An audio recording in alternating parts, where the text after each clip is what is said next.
Olá, estamos aqui novamente nesse espaço democrático, neste espaço de reflexão, de conhecimento, e hoje eu vou falar com vocês sobre filosofia da ciência e mais precisamente sobre a lógica aristotélica, sobre a indução de Francis Bacon e sobre o falseacionismo de Karl Popper. Então, a filosofia da ciência, ou melhor, a filosofia tem uma área, um campo de investigação na ciência, e é o que nós vamos ver hoje.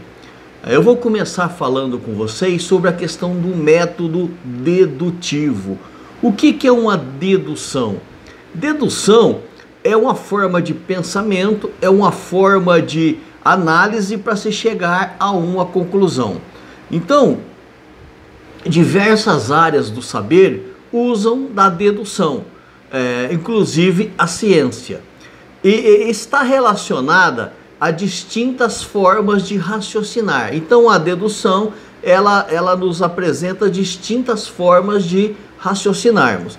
Ela é um processo de informação que nos leva a uma conclusão ou a um resultado final.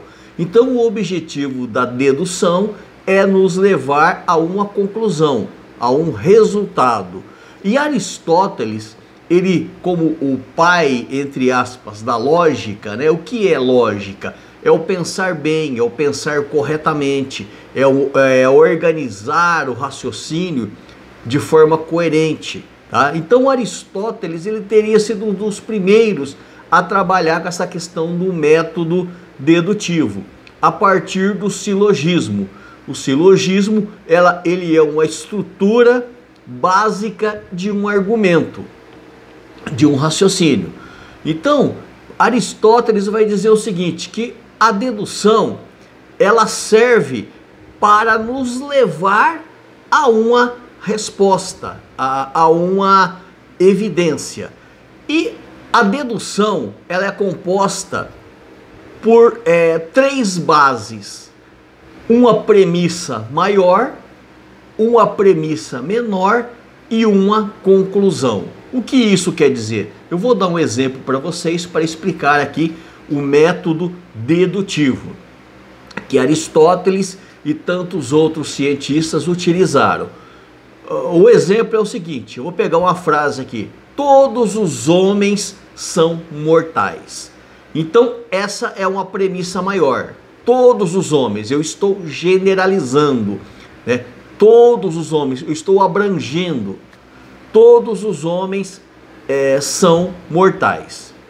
Os gregos são homens, é uma premissa menor. Então olha só, todos os homens são mortais, é uma premissa maior, porque eu estou falando do todos. Agora eu estou falando de um grupo em particular, os gregos. Os gregos são homens. Logo, a partir disso eu chego a uma conclusão. Logo, os gregos são mortais. Então, uma dedução é quando eu pego uma premissa maior, uma premissa menor e chego a uma conclusão. O fato de analisar que todos os homens são mortais e que os gregos são homens, logo, os gregos também são mortais. E a dedução é quando eu parto do todo, do geral, até eu chegar no específico. Essa é a dedução. O argumento dedutivo ele é feito do maior para o menor, ou do geral para o particular. É assim que forma a dedução. O método dedutivo ele é restrito. Por quê? Porque ele não acrescenta informações além daquelas que já estão postas. E todas as informações ali, todas as premissas têm que ser verdadeiras, têm que serem verdadeiras, para que eu chegue a uma conclusão. O método dedutivo, ele é formado, é considerado restrito e pouco amplo. Já o método indutivo, que, olha só, dedução tem um conceito, a indução tem outro conceito. Ambos são usados também na ciência. O método indutivo também é utilizado para se chegar a uma conclusão. E tem como ponto de partida a observação, para daí elaborar uma teoria. Então eu vou dar outro exemplo aqui para vocês sobre método indutivo. O primeiro exemplo é o seguinte: o ganso 1 é branco. Premissa 1. Premissa 2. O ganso 2 é branco. Premissa 3. O ganso 3 é branco. Eu chego a uma conclusão. Logo, todos os gansos são brancos. Só que a indução, ela não é necessariamente, não nos leva necessariamente a uma verdade. Por quê? Ainda que eu tenha contato com 1000 gansos brancos, eu não posso afirmar que todos os gansos são brancos. Por quê? Porque haverá gansos de outra cor. Então, numa indução, nem sempre as premissas podem ser verdadeiras. E nos leva a uma falsa indução, a uma falsa conclusão. Se eu vi 1000 gansos brancos e eu não vi gansos de outra cor, isso não significa que gansos de outra cor não existam. Então, na indução, não necessariamente as premissas precisam ser verdadeiras. E outra diferença da dedução para a indução: a dedução, ela não acrescenta nada de novo, já a indução acrescenta, o sentido de que mesmo não vendo gansos de várias cores, existem outras cores de gansos. A indução, ela parte do particular para o geral, é o inverso da dedução, e ela acrescenta informações novas, como eu falei com vocês. O cientista, ele realiza experiências diversas vezes. A conclusão obtida pelo cientista é obtida pela observação, ou seja, pela indução. Então, a observação, ela é uma forma, né, de utilizarmos a indução de forma científica. Francis Bacon, ele é o criador desse método indutivo. Ele criou um método baseado na observação dos fenômenos naturais. Ambos, métodos dedutivos e indutivos, eles são semelhantes. Eles partem de premissas verdadeiras para chegarem a conclusões. Essa conclusão pode ser verdadeira ou não, no caso da indução. Já no caso da dedução, ela sempre deve ser verdadeira. O método indutivo, ele parte da observação, e o método dedutivo, ele parte da teoria. Então a dedução, ela utiliza a teoria, a indução, ela utiliza a observação. Ainda dentro da filosofia da ciência, falando sobre como a ciência funciona, eu vou utilizar aqui o filósofo austríaco Karl Popper, que ele criou ou formulou um método dedutivo hipotético, ou hipotético dedutivo, chamado falseacionismo. Então ele vai dizer o seguinte, que uma teoria, quanto mais falseada ela for, melhor é. Por quê? O que é falsear? É quando uma teoria é substituída por outra. Ou seja, existe uma teoria e uma teoria melhor, ela vem e desbanca aquela teoria anterior.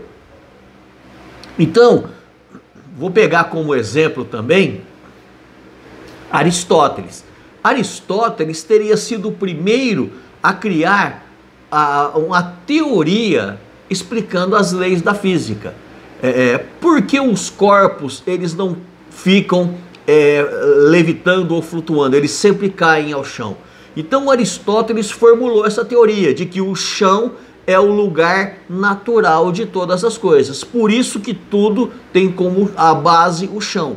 Tudo que eu solto no ar, ele se volta para o chão. Por quê? Porque o chão seria o lugar natural de todas as coisas. A partir disso, dessa teoria de Aristóteles, muitos séculos depois nós tivemos Isaac Newton, que criou a lei da atração ou a teoria da gravidade. Então, Isaac Newton, ele vai dizer o seguinte, ele vai explicar a questão da física, da gravidade, como se uma massa maior tivesse atração pela massa menor, ou seja, uma massa maior atraísse uma massa menor. Por isso que nós ficamos presos aqui na Terra. Pelo fato de que não há nenhuma massa maior do que a Terra e todas as outras massas são menores que ela. Portanto, ela nos atrai e nós ficamos presos aqui na Terra. Então, a teoria da gravidade, segundo ele, era uma força causada pelas massas dos objetos. Então, todo objeto tem massa e a massa maior atrai a massa menor. Então, essa era a explicação de Isaac Newton. Ou seja, Isaac Newton veio para substituir a lei da física de Aristóteles e Albert Einstein veio para substituir com sua teoria as leis de Newton. A partir da teoria da relatividade, Einstein vai dizer que as massas elas formam curvaturas no espaço-tempo.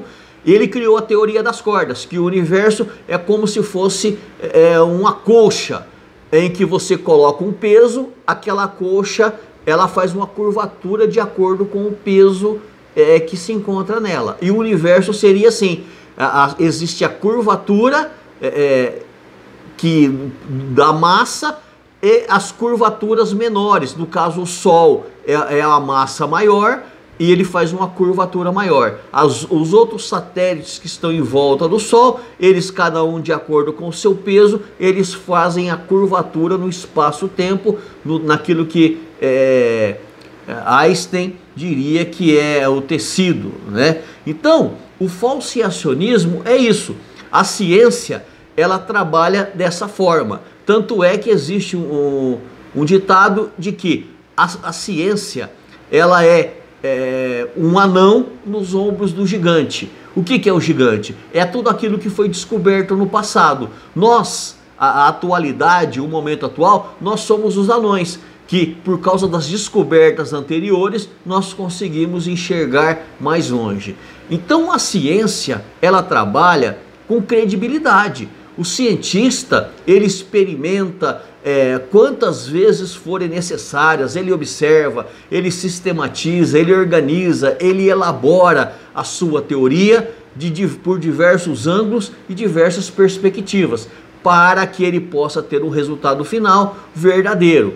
Então o objetivo da ciência não é enganar, não é criar falsas evidências. Pelo contrário, o cientista trabalha para buscar evidências concretas.